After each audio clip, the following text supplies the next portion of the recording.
දැන් මෙතන මේ මම lambda function එකකුත් දාලා තියෙනවා. හැබැයි lambda කියලා ගත්තොත් එහෙම ඇත්තටම lambda run වෙන්නේ AWS ලා manage කරන VPC වල. අපේ VPC එකෙන් reference එකක් විතරයි තියෙන්නේ. කියන්නේ අපි lambda function එකක් VPC එකක රන් කරනවා කියලා අපි tick එකක් දැම්මොත් එහෙම ඒ lambda function එක ගෙනල්ලා අපේ මේ VPC එක ඇතුලේ run කරන්නේ නැහැ. අද අපි කතා කරන්නේ security group ගැන.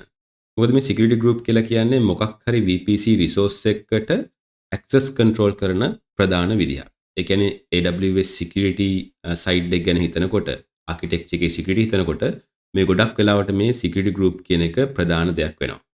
ඒ නිසා තමයි අද වීඩියෝ එකෙන් මම security group ගැන in detail කතා කරන්නේ. දැන් ඔයගොල්ලෝ දන්නවා අපි මේ ඩිස්කස් කරා එක ආකිටෙක්චර් එකක් නේද? මේ ආකිටෙක්චර් එකේ අපිට VPC එකක් තියෙනවා. මේ තියෙන මෙතන VPC එක.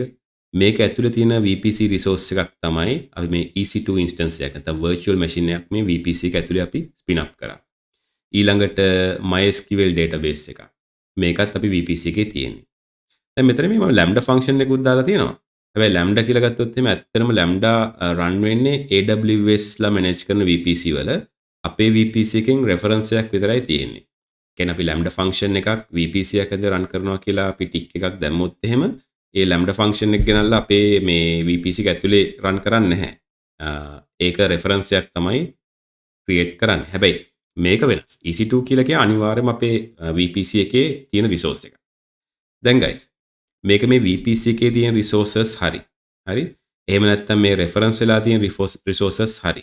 එන traffic එක control කරන්න, access කරන traffic එක control කරන්න අපිට use කරන්න පුළුවන් ප්‍රධානම security mechanism එකක් තමයි security group කියලා කියන්නේ. දැන් මම මේ VPC එකයි මේ public subnet එකයි මම වෙනම diagram එකකට ගන්නම්. මේ මම scroll down කරලා පස්සේ ඔයගලන්ට පේනවා ඉතින් මේ diagram එකේ තියෙන්නේ මේක තමයි VPC එක, මේක තමයි public subnet එක.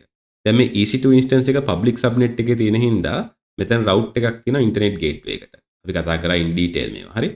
ඒ කියන්නේ EC2 instance එකට internet එක request එකක් යවන්න පුළුවන් internet එකේ resource එකකට. එහෙම නැත්නම් internet එකේ තියෙන resource එකකට මේ internet gateway එක හරහා request එකක් මේ EC2 එකට යවන්නත් පුළුවන්. පොඩි term දෙකක් තියෙනවා මතක තියාගන්න ඕන දෙකක්. එකක් තමයි මේ EC2 එකේ ඉඳලා එළියට initiate වෙන request. internet gateway එක හරහා මේ internet එකේ තියෙන resource එකට initiate වෙන request අපි කියනවා මේක outbound request එකක් කියලා. මේ EC2 එකට සාපේක්ෂව ගත්තොත් එහෙම EC2 එකට සාපේක්ෂව ගත්තොත් එහෙම මෙතන ඉඳන් එළියට request එකක් යවනවා නම් ඒක තමයි outbound. හැම වෙලාවෙම මේ EC2 එකට සාපේක්ෂව තමයි හිතන්නේ. ඊළඟට මේ එළියේ ඉඳන් එන request එකක් ගත්තොත් එහෙම internet gateway එක හරහා EC2 එකට එන request එකක් මේක inbound. දැන් මේකට inbound කියනවා. inbound traffic. මේක outbound traffic. ඉතින් මේ inbound සහ outbound traffic මොනවද allow කරන්න කියන එක කියන්න පුළුවන් security group එකට. මම security group එකේ icon එක මෙතන දැම්මොත් එහෙම මේක නිකන් conceptually හිතන්න පුළුවන් මේක මේ EC2 instance එකේ තියෙනවා කියලා.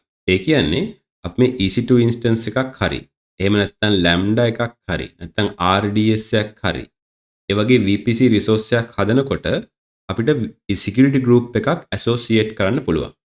ඒක associate කරපු ගමන් අපිට decide කරන්න පුළුවන් මොන inbound traffic ද allow කරන්නේ මොන outbound traffic ද allow කරන්නේ කියන එක. දැන් මම ටක් ගාලා පෙන්නන්න පොඩි example එකක්. මම EC2 එකට ගිහිල්ලා මම EC2 instance එකක් හදනවා. launch instance කරලා ඒක my web server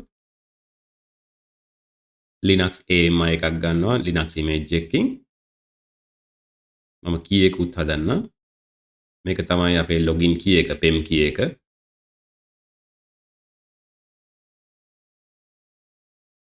ඒක download කරා. මෙන්න බලන්න network settings. මෙතනදී අපි decide කරන්න පුළුවන් මොන VPC එක අපි දාන්න කියලා. මම select කරනවා මේ my VPC කියන එක. මේ my VPC එකේ මගේ ළඟ තියෙන public subnet දෙකක් තියෙනවා private subnet දෙකක් තියෙනවා. මම මෙතන public subnet එකට දානවා. ඊළඟට තියෙනවා මේ auto assign public IP කියන එක මම මේක enable කරනවා. මොකද public subnet එක හින්දා අපිට public IP එකක් assign කරගන්න පුළුවන්. මෙන්න බලන්න. මේක තමයි ඊළඟ එක. create security group කියලා තියෙනවා. මෙන්න මේක තියෙන්නේ මේ firewall කියන section එකේ යටතේ. මේ security group එකක් කියලා කියන්නේ guys එක පැත්තකින් firewall එකක්. මොකද මේක තමයි මේ EC2 instance එකට එන traffic control කරන්නේ.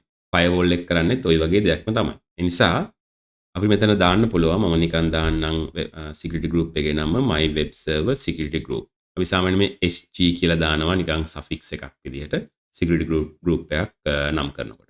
මේකේ description එකටත් මම ඒකම දාන්නම් right මෙන්න බලන්න ඊට පස්සේ මට define කරන්න පුළුවන් security group inbound rules අපි inbound කිව්වේ මොකද්ද අර එළියේ ඉඳන් එන traffic මොනවද අපි allow කරන්න කියන එක දැන් මම මේ EC2 එක launch කරාට පස්සේ මම මගේ laptop එකේ ඉඳලා SSH කරනවා මගේ EC2 එකට ඒ නිසා මම SSH traffic enable කරනවා මෙතන මේ SSH enable කරනවා ඒතර මේ SSH වල මේ protocol එක පේනවා TCP protocol එක මොන port range එකට SSH traffic reach කරන්නේ හැම වෙලාවෙම 22 port 22 හරහා තමයි request එක අපි SSH request එකක් එන්නේ port 22 එකට අපි දැන් හිතන්නකෝ HTTP කියලා මේක web server එකක් ඉඳලා කවුරු හරි client කෙනෙක්ට internet එක හරහා connect වෙන්නත් පුළුවන් වෙන්න ඕනේ එතකොට මට තව security group එකක් ඕන add කරන්න පුළුවන් මෙතනට ගියා මෙතන custom TCP වෙනුවට මට තියෙනවා මේ HTTP තියෙනවා මේ HTTP තියෙනවා. ඒතර ඒකත් protocol එක TCP protocol එක. හරිද? SSH එකත් TCP protocol එක. හැබැයි HTTP වල port එක තියෙන port 80. SSH වල port එක තියෙන port 22. දැන් හිතන්න මම මේක HTTPS හරහා එහෙම නැත්නම් HTTP secure protocol එක හරහා access කරනවා නම් මට ඒක add කරන්න පුළුවන් තව security rule එකක් විදියට. දැන් බලන්න මෙතන පහළට ගියාට පස්සේ මේ HTTPS තියෙනවා. ඒක add කරපු ගමන් ඒකත් protocol එක TCP port range එක බලන්න. ඒක 443. දැන් මේ SSH වලින් අපිට කෙලින්ම EC2 එකේ terminal access ගන්නත් පුළුවන්. ඒ නිසා අපි SSH traffic enable කරන්නේ මගේ laptop එකට විතරයි. එහෙම කරනවා නම් මේ source type එක මේ බලන්න දැන්ට තියෙන මේ anywhere. ඒ කියන්නේ ලෝකෙ ඉන්න ඕනම එක්කෙනෙක්ට අර මම download කරපු keypair එක ඒක තියෙනවා නම් SSH හරහා මගේ instance එක access කරන්න පුළුවන්. ඒක secure නෑ නේද? ඒ නිසා මම කරන්නේ මේ source type එක my IP කරනවා. මේක my IP කරපු ගමන් මෙයා මගේ computer එකේ දැන්ට මගේ ISP එකෙන් හම්බෙලා තියෙන public IP එක විතරක් මෙතන පෙන්නනවා. මේක තමයි මගේ IP එක. එහෙම නැත්නම් හිතන්න ඔයාට දෙන්න ඕනේ ඔයාගේ organization එකේ IP address range එකෙන් විතරයි මේ EC2 එක SSH ගන්න පුළුවන්. එහෙම වුණොත් එහෙම මට මගේ company එකේ IP address range එක දාන්න පුළුවන්. දැන් හිතන්න ඔයගොල්ලන් company එකේ IP address range එක 13.45.12.3/24/16 කියලා හිතන්නකෝ. දැන් මේක තමයි ඔයගොල්ලන් company එකේ IP address range එක. එතකොට මම මෙහෙම කරොත් එහෙම ඔය company එකේ තියෙන network එකේ ඕන කෙනෙක්ට මේ EC2 එකට SSH ගන්න පුළුවන්. අන්න ඒ වගේ අපිට මේ security inbound rule මතකයි inbound rule කියලා කිව්වේ inbound කියලා කියන්නේ මේ VPC එකට සාපේක්ෂව එළියෙන් එන inbound ඒවා. හරිද? එළියෙන් මේ EC2 එකට එන ඒවා. ඒ traffic අපිට මෙතන control කරන්න පුළුවන්. මම මෙතනම SSH එකේ my IP විතරක් දාන්න. ඒතර මගේ IP එකට විතරක් access කරන්න පුළුවන්. හැබැයි මේ HTTP HTTPS කියලා ගත්තට පස්සේ මේවා සාමාන්‍යයෙන් මේක වෙබ් සර්වර් එකක් කියලා මම නිකන් නම් කරේ. මේක හිතන්න මොකක් හරි වෙබ් සර්වර් එකක් රන් වෙනවා කියලා. එතකොට මේ ලෝකේ ඉන්න කට්ටියට මගේ වෙබ් සර්වර් එකට ඇක්සස් කරන්න පුළුවන් වෙන්න නැත්නම් ඒක පොයින්ට්ලස් නේ මේක වෙබ් සර්වර් එකක් කියන එක. එතකොට මට පුළුවන් මේ HTTP මේ port 80 හරහා එන request මට මේක ඕනනම් anywhere දාන්න පුළුවන්. හරි? HTTPS එකත් මට මේක anywhere දාන්න පුළුවන්. හැබැයි එහෙම දැම්මත් ඔයගලන්ට පේනවා මේ නිකන් warning එකක් දෙනවා rules with source මෙන්න මේ 000/0 කියලා කියන anywhere allow all IP to access your instance. දැන් මේක නිකන් warning එකක් විදිහට දෙනවා. අපි සාමාන්‍යයෙන් guys web server එකක වුණත් සාමාන්‍යයෙන් කරන දෙයක් තමයි දැන් හිතන්න මේක තමයි අපේ web server එක කියලා. මේ web server එකට ඉස්සරහින් අපි දානවා ගොඩක් වෙලාවට proxy එකක්. CloudFront කියලා හිතන්නකෝ. මේ CloudFront proxy එකක් දානවා. එහෙම දාලා අපි මේ ඉන්ටර්නෙට් එකේ හරහා එන request මේ CloudFront එක හරහා තමයි එවන්නේ හැම වෙලාවෙම.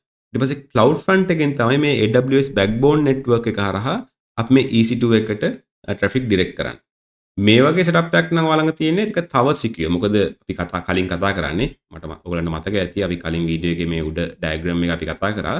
අපි මේ CloudFront එකට අපිට web application firewall එහෙම associate කරන්න පුළුවන්. ඒතකොට ඉන්ටර්නෙට් එකේ කවුරු හරි කෙනෙක් මොන හරි DDoS attack එකක් හරි වෙන මොකක් හරි web vulnerability එකක් exploit කරන්න යනවා නම් අපේ WAF එකෙන් පුළුවන් ඒවා prevent කරන්න. layer 7 related ඒවා. ඒ නිසා මේ ගොඩක් වෙලාවට අපි practice කරනවා. මේක CloudFront එක වෙන්න පුළුවන්. එහෙම නැත්නම් වෙන මොකක් හරි මේ proxy එකක් වෙන්න පුළුවන්. ඔය අකමයි එහෙම කියලා තියෙන්නේ. එක්කෝ ඒ වගේ proxy එකක් වෙන්න පුළුවන්. මොකක් හරි අපි අර ඉස්සරහා layer එකක් තියෙනවා මේ web application එක protect කරන්න.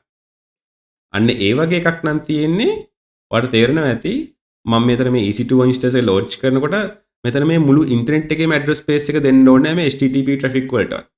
මට මේක දුන්නම් හරි මේ CloudFront එකේ static IP එක. මොකද CloudFront එක අපිට දැන් static IP associate කරන්න පුළුවන්. එහෙම නැත්නම් cloud front එකේ IP address range එකක් තියෙනවා. එහෙම නැත්නම් එකමයි හරි මොනවා හරි ඒ වගේ CDN එකක් use කරනවා නම් ඒකේ IP address range එකක් තියෙනවා. අන්න ඒ IP address range එකෙන් විතරක් allow කරන්න කියලා එහෙම කරන්නත් පුළුවන්. නමුත් මේ example එකේ මම මේක දාන්නම්. දාලා මම මෙතන launch instance කරනවා. right instance එක load වුණා. මම මෙතනට ගියා. right මේක තමයි මගේ EC2 instance එක. දැන් මේකේ මම පොඩ්ඩක් scroll down කළා මේ security side එකට ගියොත් මේ tab එකේ ඔයාලට පේනවා මම මේක create කරපු security group එක. ඒ security group එකේ inbound rule ටිකත් පේනවා ඇති. මේ port 80 all traffic port 443 all traffic SSH මගේ IP address එක විතරයි. ඊළඟ බලන්න මේ by default මේ outbound traffic all කියලා පෙන්නනවා. ඒ කිව්වේ මම ඔයාලට කිව්වනේ දැන් inbound කියලා කියන්නේ මේ එළියේ ඉඳන් එන ඒවා කියලා. outbound කියලා කියන්නේ මේ EC2 instance එකේ ඉඳලා එළියට initiate කරන ඒවා. මේක EC2 instance එකේ මොකක් කරේ අපේ web application එකක් හරි මොකක් හරි run වෙනවා නම් එයාට පුළුවන් මේ එළියට ඕනම web address එකකට request යවන්න. දැන් ඔයාලට outbound traffic උත් control කරන්න ඕන නම් අපිට පුළුවන් මේ outbound security group rule එක add කරන්න. දැන් මෙතන පේනවාද මේ ඕනම protocol එකට TCP UDP right ඊට ඕනම port range එකකට ඕනම destination එක allow කරලා තියෙනවා. ඇත්තටම guys මෙන්න මේ වගේ කරන එක ටිකක් භයානක වෙන්නත් පුළුවන්. දැන් ඔයගොල්ලෝ දන්නවා දැන් කවුරු හරි එක්කෙනෙක් hacker කෙනෙක් හරි මොකක් හරි වෙලා මේ EC2 instance එකට access ගත්තොත් එහෙම ඊට පස්සේ මේ EC2 instance එකේ තියෙන sensitive data අරගෙන එයා මොකක් හරි එළියේ තියෙන malicious website එකකට යවනවනේ. හරි. එතකොට ඔයා මෙතන මේ allow කරලා තියෙන හින්දා all outbound traffic ඒ ඕනම එකකට යවන්න පුළුවන්. හැබැයි අපි ගොඩක් වෙලාවට කරන්නේ මෙන්න මේ outbound traffic allow කරනවා. කරලා ඊට පස්සේ තව construct එකක් තියෙනවා NACL කියලා. හරි. network access control list. මේක දාන්න මෙතන. හරි. මෙන්න මේ NACL එක තියෙනවා. මේ NACL එක මේ subnet එකේ level එකේ තමයි මේක operate වෙන්නේ. දැන් මේ outbound traffic ඔක්කොම allow කරනවා මෙතනින්. මේ NACL එකෙන් අපිට පුළුවන් මේ IP filtration කරන්න. මේ security group එකෙන් කරන්නේ guys allow කරන ඒවා විතරයි. දැන් මෙතන outbound traffic උත් allow කරන ඒවා මොනවද? ඊට පස්සේ inbound traffic allow කරන ඒවා මොනවද විතරයි තියෙන්නේ. හැබැයි මේ NACL එකෙන් පුළුවන් both allow and deny traffic දෙකම කරන්න. අර NACL එකෙත් මේ security group එකේ වගේම inbound rule තියෙනවා outbound rule තියෙනවා. හැබැයි දැන් security group එකක් ගත්තොත් එහෙම associate වෙලා තියෙන resource එකට සාපේක්ෂවනේ inbound outbound decide කරන්නේ. මේ NACL එක ගත්තොත් එහෙම NACL එක හැම වෙලාවෙම associate වෙන්නේ මේ subnet එකට. ඒතර මේ subnet එකට සාපේක්ෂව කියන්නේ subnet එකේ ඉඳන් ඇතුළේ ඉඳන් එන request එකක් ගත්තොත් එහෙම එළියේ ඇතුළේ ඉඳන් එළියට යන request එකක් නම් ඒක outbound එකක්. ඊට පස්සේ මේ එළියේ ඉඳන් එන request එකක් මේ subnet එක හරහා ඇතුළට එනවා නම් ඒක inbound request එකක්. ඒතර අපි rules associate කරන්න පුළුවන් මේ outbound inbound වලටත් මේ security group එක වගේම. හැබැයි වෙනස තියෙන්නේ security group එක කවදාවත් අපිට request එකක් deny කරන්න බෑ. NACL එකේ පුළුවන් deny කරන්නත් පුළුවන් allow කරන්නත් පුළුවන්. ඉතින් මම කලින් කතා කරපු එකේ අපි ගොඩක් වෙලාවට මේ security group එකේ outbound allow කරනවා. allow කරලා මේ NACL එකෙන් අපිට පුළුවන් මොනවා හරි website IP address තියෙනවා නම් ඒවා deny කරන්න. එහෙම නැත්නම් මොනවා හරි security incidents එක detect වුණාට පස්සේ ඒ කියන්නේ මෙන්න මේ IP එකක් තියෙනවා මෙතනින් මේ malicious attacks එනවා කියලා ඔයාට detect වුණාට පස්සේ ඔයාගේ monitoring system සරහා ඒ IP address ටික අල්ලගෙන මේ NACL එකේ අපිට deny rule එකක් දාන්න පුළුවන් මේ specific IP deny කරන්න කියලා. ඒක immediately එතකොට ඒවා ටික deny කරනවා. හරි. දැන් අපි මේ EC2 instance එකට අපිට connect ලා බලමු. දැන් මම මෙතන ගිහිල්ලා මේ connect කියන එකට යනවා. ගිහිල්ලා දැන් මම SSH traffic මම enable කරානේ. දැන් මෙතන මම SSH client කෙනෙක් ඉන්නවා. හරිද? එතකොට මට SSH හරහා මගේ EC2 instance එකට මගේ IP එක හරහා access කරන්න පුළුවන්. මොකද මගේ IP එක මම allow කරපු හින්දා. දැන් මම මගේ machine එකේ terminal එක නැත්තම් command line එක ගත්තොත් එහෙම මම ඉස්සෙල්ලාම යනවා මගේ PEM file එක download වෙච්ච location එකට. ඒක දැන්ට තියෙන downloads වලට. දැන් එහෙම ගිහිල්ලා මම මේ key එක තමයි use කරන්නේ SSH කරන්න. එතන මේ instruction මට දීලා තියෙනවා මේ locate your private key. හරි. දැන් මම මේ download file එකේ or folder එකේ ඊළඟට මම මේ ඒකේ security allow කරනවා. දැන් මම මේ chmod command එක use කරනවා මගේ ඒ key එකේ security associate කරන්න. දැන් මෙතනදී ඒතකොට මේක publicly viewable නැහැ. chmod 400 කියලා කියන්නේ publicly මේ key එක එළියට viewable නැහැ. හැබැයි මට use කරන්න පුළුවන් ඒ EC2 එකට connect වෙන්න. ඊට පස්සේ right මේ තියෙන connect to your instance using public DNS. මේ example එකකුත් තියෙනවා. මේ ssh-i right මම මේකම use කරනවා. මම මෙතන enter කරනවා. ඊට පස්සේ මට කියනවා right මම trust කරනවද? yes දැන් මම මගේ Linux instance එකේ ඉන්නේ. මම instance එක successfully connect වුණා. එතනින් දැන් බලමු දැන් මම මෙතන allow කරා එළියට traffic ඕනම එකකට යන්න කියලා නේ. outbound traffic එක.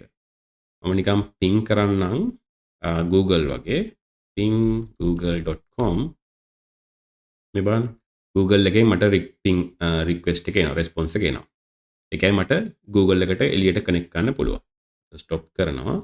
stop කරලා මම නිකන් හරි මේ outbound traffic එක අයින් කරොත් එහෙම මගේ මේ web server security group එක එතනට ගිහිල්ලා මම edit outbound traffic ගිහිල්ලා මම මේක අයින් කරලා දානවා. delete කරලා දානවා. all traffic කියන එක. save. හරි. දැන් මම ගිහිල්ලා ආයෙසරක් මෙතන ping කරලා බලන්නම්කෝ. මේක clear කරලා right පේනවා. දැන් මේක stuck වුණා. ඒ කියන්නේ දැන් මට response එකක් එන්නේ නැහැ. මොකද හේතුව මම outbound traffic එකක්වත් allow කරේ නැති හින්දා. හැබැයි මෙතන පොඩි දෙයක් තියෙනවා ඔයගොල්ලෝ දැනගන්න ඕන දෙයක්. security group කියන එක stateful. මොකද්ද මේ stateful කියලා කියන්නේ? දැන් හිතන්න මේ ඉන්ටර්නෙට් එක හරහා ඉන්ටර්නෙට් ගේට්වේ එක හරහා මේ නැකල් එක through මෙයාට එන රික්වෙස්ට් එකක්. දැන් මේවට කියනවා මොනවද? inbound request එකක්. මේ EC2 එකට සාපේක්ෂව inbound request එකක්. මේ security group එක මේ inbound request එකේ IP එක පොඩ්ඩක් එයා state එකේ තියාගන්න. නැත්නම් memory එකේ තියාගන්න. දැන් මේ වගේ රික්වෙස්ට් එකක් ඇවිල්ලා දැන් මෙයා EC2 එකෙන් එකට රෙස්පොන්ස් එකක් යවන්න ඕනේනේ. දැන් මෙයා යවනකොට දැන් මගේ setup එක තියෙන්නේ outbound traffic සම්පූර්ණයෙන්ම allow කරලා නැහැ. කාටවත් allow කරලා නැහැ. කිසිම rule එකක් නැහැ. ඒතර ideally මට මේ රෙස්පොන්ස් එකක් යවන්න බැරි වෙන්න ඕනේ. හැබැයි guys මේ security group stateful. ඒ කියන්නේ මෙයා එන request එක inbound request එක memory එකේ තියාගන්නවා. තියාගෙන ඒකේ response එක නැත්නම් මේ outbound response එක මොන security outbound rule එකකින් එක block කරලා තිබ්බත් ඒක consider කරන්නේ නැහැ. දැන් මම මෙතන security outbound rule මුකුත් දාලා නැහැ. හැබැයි inbound එක success. එයා ඒක ඔළුවේ තියාගෙන ඉන්නවා. තියාගෙන අනිත් පැත්තට යවනකොට එයා අනිවාර්යෙන් ඒක අනිත් පැත්තට යවනවා. මෙන්න මේක සෑහෙන වැදගත් concept එකක්. මේකට කියනවා security group එකේ stateful behavior එක කියලා. හැබැයි guys නැකල් ගත්තොත් මම කියව මේ නැකල් එකනොත් අපිට තියෙනවා inbound තියෙනවා outbound rules තියෙනවා. හැබැයි නැකල් එකෙන් ඔයා outbound එක deny කරොත් එහෙම මේක stateless ඉඳලා ඒ කියන්නේ මෙයා inbound එකක් මේ subnet එකට request එකක් එනකොට එයා ඒක memory එකේ තියාගන්නේ නැහැ නැකල් එකේ memory එකේ තියාගන්නේ නැහැ. ඒක stateless. මෙයා request එක යවනවා ඊට පස්සේ මේ subnet එකෙන් එළියට එන request එක ඒ request එක අදාළ response එකම වුණත් මෙයා outbound rule එක define කරලා නැත්නම් ඒක deny කරලා තියෙනවා නම් හරි ඒක මෙතන drop කරලා දාන්න. මේ security group එහෙම නැහැ. ඒක stateful. මම ඒක පෙන්නන්නම්. දැන් පොඩි මම මේ Apache server එකක් up කරනවා මේ EC2 instance එකෙන්. මේ commands ටික මේ Google එකෙන් ගත්තා. ටක් ගාලා execute කරමු. දැන් මීට කලින් මම security group එකේ outbound rule ඔක්කොම allow කරන්නම්. security group එක දැන්ට මුකුත් නැහැ. මම edit outbound rule ගියා. add rule all traffic save කරා. මේක හැම IP address range එකෙම save කරා. ඊළඟට first command එක yum update මේක packages ටික update කරා. next එක http මේ Apache server එක install කරා. sudo yum install http ඒකත් complete. ඊළඟට service එක web server service එක start කරා. ඒකත් හරි. ඊට පස්සේ ඒක enable කරා. දැන් මේ enable කියන එක කරන්නේ මේක EC2 එක start වෙනකොටම ඒක enable නැත්නම් start වෙනවා. දැන් මේ machine එකේ web server එකක් run වෙනවා. කොහොමද ඒකට connect වෙන්නේ? මට පුළුවන් HTTP request එකක් යවන්න මගේ machine එකේ හරහා. මොකද මං inbound security group එකේ මේ TCP 80 නැත්නම් port 80 කියන එක හැම IP address එකෙම allow කරලා තියෙනවා. ඒතර මම මගේ EC2 machine එකේ DNS name එක දන්නවනම් ඒක අපි ගන්න පුළුවන් මේ EC2 instance එකට ගියාට පස්සේ මේ public DNS එක. මේ තියෙන මේක ගන්න පුළුවන්. මම මේක copy කරලා මේ web browser එකේ enter කරොත් එහෙම එන්න බලන්න. දැන් පේනවා it works කියලා මගේ server එකෙන් request එක ආවා. EC2 machine එකේ. ඒ කියන්නේ මගේ server එකට connect වෙන්න පුළුවන් ඕනම machine එකකට internet එක හරහා. දැන් අපි අර stateful කතන්දරේ බලමු. මම ගිහිල්ලා මෙතන මේ outbound rule එකේ මේ outbound rule එක අයින් කරලා දානවා. edit outbound rule ගියා. මේක මම delete කරලා දානවා. හරි. දැන් බලමු මට තාම ඒක වැඩ කරයිද කියලා. මෙතන enter එකක් ගහන්න. තාමත් ඒක එනවා. එනවා. මොකද හේතුව? අතන අර මෙමරි එකේ තියාගත්තා මේ රික්වෙස්ට් එක ඉන්බවුන්ඩ් ආවා කියලා. එතකොට ඒකට අදාළ රෙස්පොන්ස් එක අනිවාර්යෙන් යවනවා. හැබැයි ගයිස් මම යනවා මේ නැකල් වලට. දැන් මේ අපේ ඉන්ස්ටන්ස් එකේ දැන් මේ සිකියුරිටි ගෲප් එක ගත්තොත් එහෙම දැන් මේක සිකියුරිටි ගෲප් එක තියෙනවා. දැන් මේ සිකියුරිටි ගෲප් එක EC2 එකේ. by the way මේක මේ සිකියුරිටි ගෲප් එක EC2 මැෂින් එකටම නෙමෙයි ඇටච් වෙලා තියෙන්නේ. මේකේ තියෙනවා ඉලාස්ටික් නෙට්වර්ක් ඉන්ටර්ෆේස් එකක්. නැත්නම් ENI එකක්. ENI එකක් කියලා කියන්නේ මේ VPC රිසෝස් එකක්. මේක EC2 වේවා නැත්නම් වෙන lambda එකක් වෙන්න පුළුවන් ඕනම එකක්. මේ නෙට්වර්ක් එක නැත්නම් VPC නෙට්වර්ක් එකට කනෙක්ට් වෙන්න තියෙන ඉන්ටර්ෆේස් එක. අපි සාමාන්‍ය නෙට්වර්ක් කාඩ් තියෙන ෆිසිකල් නෙට්වර්ක් කාඩ් අපේ කම්පියුටර් එකේ නෙට්වර්ක් කාඩ් එකක් ගන්න. ඒ වගේම තමයි මේ virtual machine එකේ තියෙනවා නෙට්වර්ක් කාඩ් එකක්. හැබැයි ඒක virtual network කාඩ් එකක්. නැත්නම් elastic network interface. අන්නේ ENI එකට තමයි මේ security group එක attach වෙන්නේ. හැබැයි අපි මේක demonstrate කරනකොට මේ වගේ නිකන් EC2 එක වටේ security group එක present කරනවා.